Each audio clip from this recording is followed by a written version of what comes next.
en este tercer módulo vamos a trabajar el momento evolutivo, no solo como característica psicológica, sino como un lugar teológico de discernimiento, y teniendo en cuenta fundamentalmente la madurez afectivo-sexual. Si partimos del momento evolutivo en el que estamos, tomamos el diagrama de Erikson, que lo deben conocer la mayoría de ustedes, y empezamos a recordar que el diagrama de Erikson lo podemos pensar como las muñecas mamushkas, una dentro de otra, porque en realidad cada logro de un momento evolutivo va conteniéndose en los otros. Sabemos que en el primer año de vida el logro fundamental es la confianza, pero que también en cada etapa, momento, hay como una especie de mojón, una especie de lucha entre la confianza versus la desconfianza básica. El segundo logro es la autonomía. El tercero, la iniciativa. El cuarto, el sentido de la industria, la escolaridad primaria. El tiempo de la adolescencia, la identidad. Y el tiempo actual que ustedes seguramente están transitando es el de la adultez joven, donde la lucha se instaura entre la intimidad versus el aislamiento, para luego finalizar en la madurez con la generatividad y con la integración del yo frente a la situación de la muerte. Pero les comento que hay un nuevo texto de Erikson que se llama El ciclo vital completado, que como consecuencia de la prolongación de la vida ha agregado el noveno estadio. Un noveno estadio que él nos explica de este modo, y vale la pena tenerlo en cuenta y saberlo. Como consecuencia de ciertos deterioros físicos y de cierta proximidad de la muerte, todo lo que se había logrado puede revertirse. Y lo que eran oposiciones comienzan a tomar el primer puesto. La desconfianza, la falta de autonomía, la pérdida de iniciativa, la pérdida del sentido del trabajo, la pérdida de la identidad, el aislarse, el estancamiento y la desesperación frente al hecho de la muerte. ¿Por qué lo planteo? Lo planteo porque en realidad uno, desde muy temprana época en la vida, comienza a pergeñar la manera en la cual quiere ser como adulto. En esta intimidad versus aislamiento, pensemos, ¿qué significa intimidad?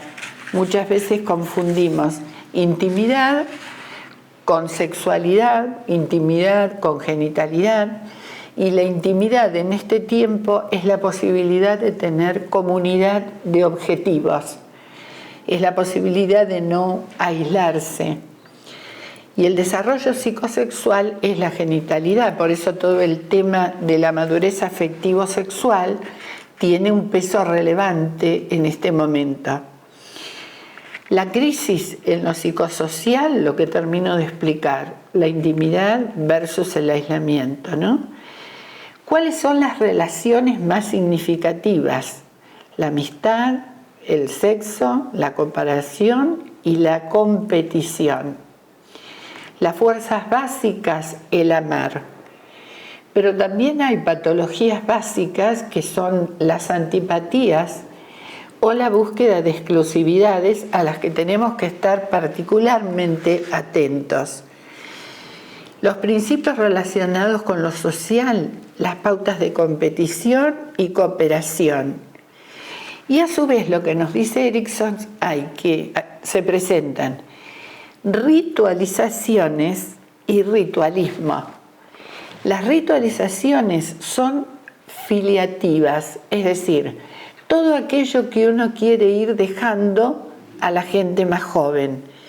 Pero también existe lo que él llama una especie de caricatura, que es el ritualismo, que en la edad que ustedes están transitando puede tener que ver con la búsqueda del elitismo, con la formación de grupos, con la formación de clanes, con un tipo de mentalidad o de un tipo de sensibilidad que no sería apropiado para el desarrollo comunitario y que también, ahora lo vamos a ver, viene relacionado con la integración de la sexualidad. Este es el tiempo de la intimidad mutua compartida con otras personas, en el trabajo, en la sexualidad, en la amistad, que permiten resultados complementarios, ¿no? Y es la capacidad, esto es lo más importante, de comprometerse con afiliaciones concretas que pueden requerir sacrificios y compromisos significativos. Me parece que esta frase es para detenerse y para pensarla en tanto las renuncias que uno asume para un bien mayor.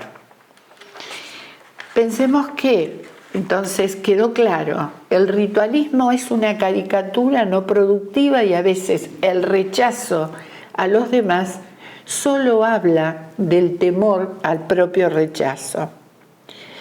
También en este tiempo pueden existir obstáculos para el encuentro con uno mismo. Una historia de máscaras que, relacionado con lo que planteábamos en el módulo primero, una persona que en realidad no puede decir yo soy yo para luego pensar nosotros debemos. Cuando tenemos una identidad consolidada decimos yo soy yo para pasar a ser nosotros en una tarea común. Pero el yo soy nosotros estaría hablando de un mundo o una historia de máscaras que no permiten acceder a la verdadera identidad.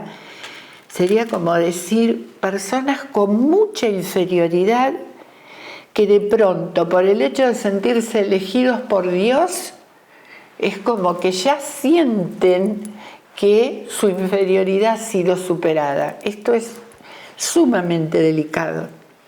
Falta de flexibilidad personal, compulsión a repetir, aspectos inconscientes que le impiden construir comunidad, emociones dolorosas no revisadas y tener una apariencia artificial que tendría mucho que ver con la disociación mente-corazón. O hay una autora que dice el camino más largo del mundo, de la cabeza al corazón. Cuando este camino no está recorrido, ¿qué es lo que ocurre? Ocurren cuestiones muy puntuales porque las personas ponemos plataformas de seguridad sobre dolores que hemos vivido. Resulta que después en la vida comunitaria alguien viene y corre esa plataforma y yo, en lugar de mirar lo que tengo que mirar, pido que me saquen el hermano, porque con el hermano no puedo vivir. Esto tiene mucho que ver con otra frase que ella plantea, que es: las entrañas saben lo que la mente desconoce. Y muchas veces nos portamos de un modo que nosotros no entendemos ni queremos tenerlo. Ella también hace una metáfora preciosa con la relación del cuerpo. Dice, nosotros somos como un carruaje que se asoma por un camino. El carruaje, el cuerpo. El caballo, las emociones, los sueños, los deseos. Y yo pienso que el cochero es el que sabe dónde va. Sin embargo, el cochero como inteligencia va donde el verdadero pasajero, que es el corazón, puede llevarlo. Destaca entonces la importancia que tiene la integración de las heridas, la importancia que tiene saber de mis dolores para poder vivir comunitariamente, y destaca todo el tema corporal.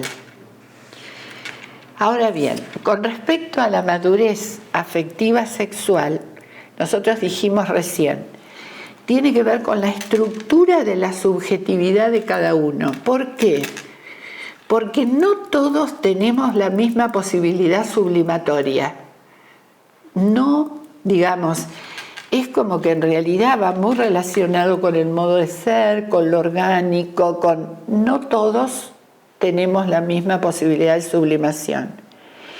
Las experiencias de vida que hemos tenido, de pronto, cuando se habla ahora lo vamos a hablar en homosexualidad, de algún tipo de violencia vivido de niño por algún adulto, estas experiencias disruptivas que tienen que ser integradas.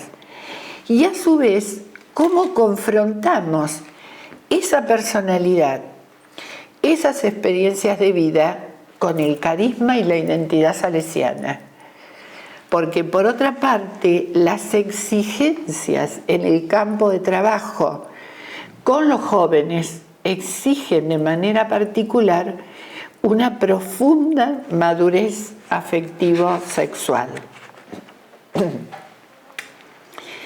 Dentro de esto podemos hablar de qué es castidad madura o qué es un celibato virginal, diría Sensini, ¿no?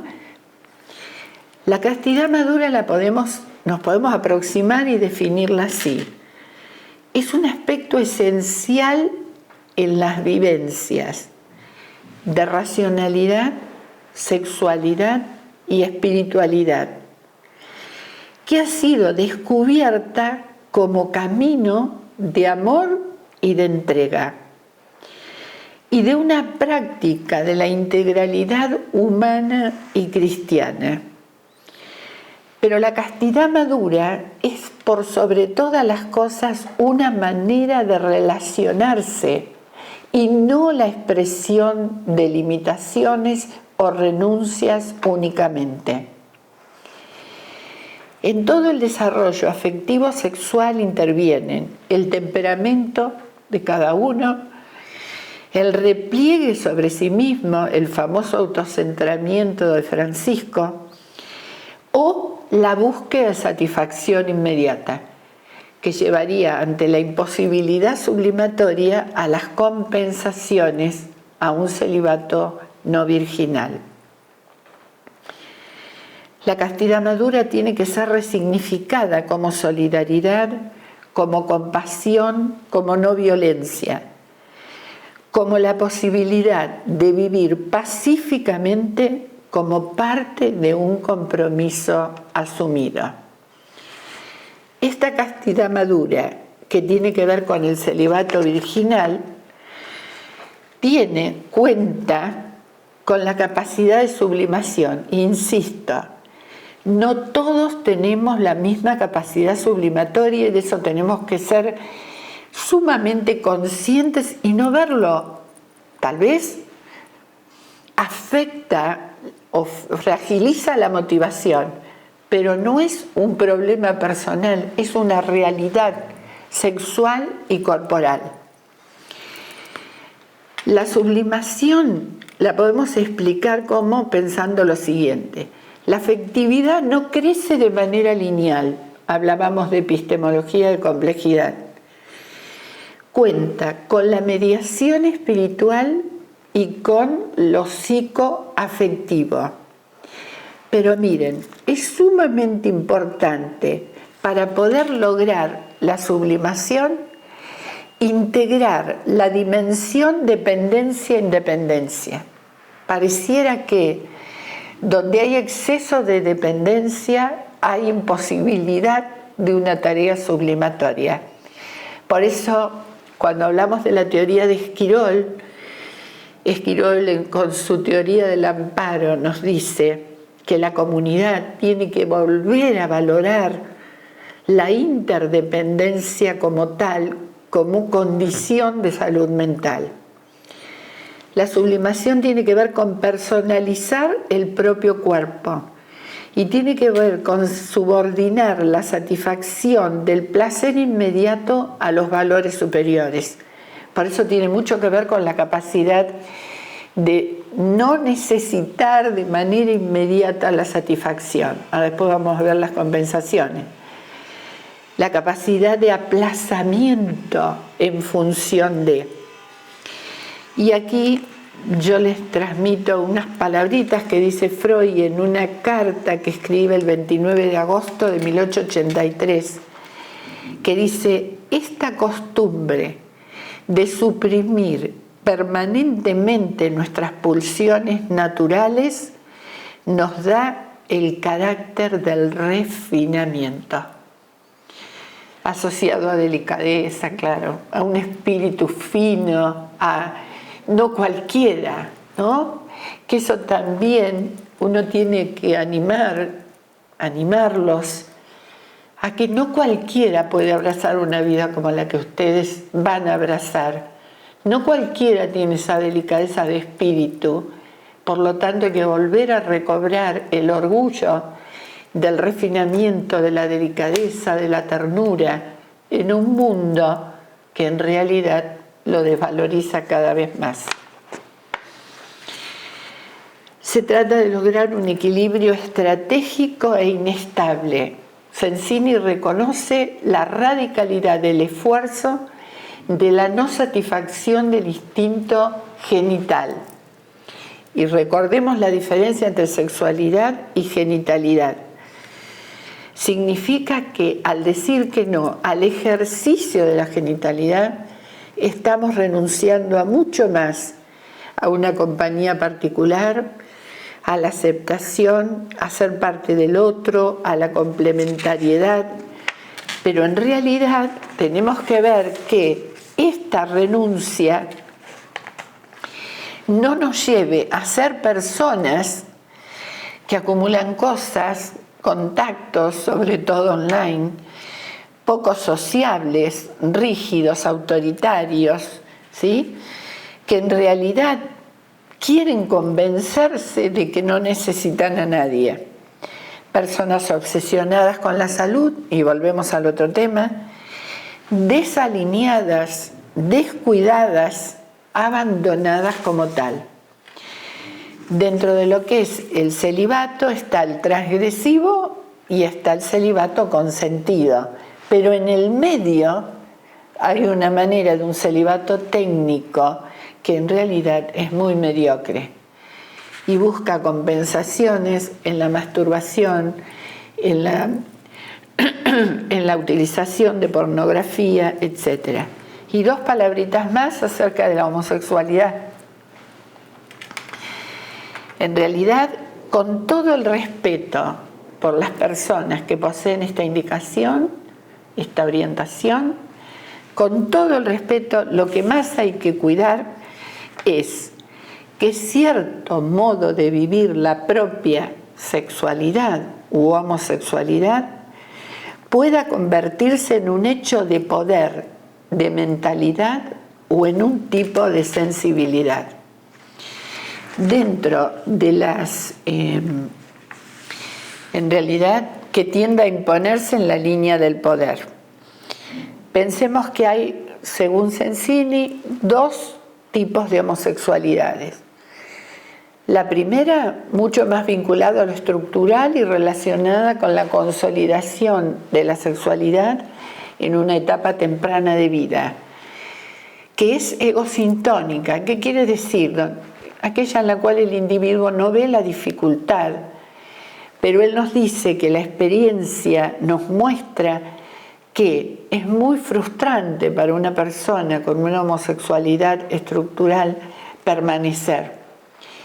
No así tanto personas que tienen una homosexualidad no estructural porque han vivido situaciones en la preadolescencia, por ejemplo, de violencia de alguna persona adulta y que sienten una cierta incomodidad o una egodistonía queriendo de algún modo poder sublimar esto que les pasa.